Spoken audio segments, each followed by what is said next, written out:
در همه دنگ روغن نیست چو مشت ایدایی در به جایی که روی باده و دفتر جایی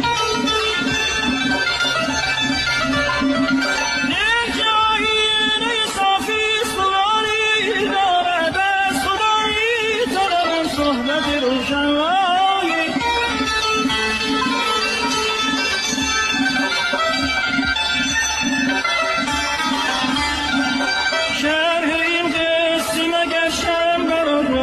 به زبان بر نه پروانی ندارد به سخن پروایی کشتی بادی بیاور که مرا بی رخ دوست گشته هر گوشه چشم از غم دل دریایی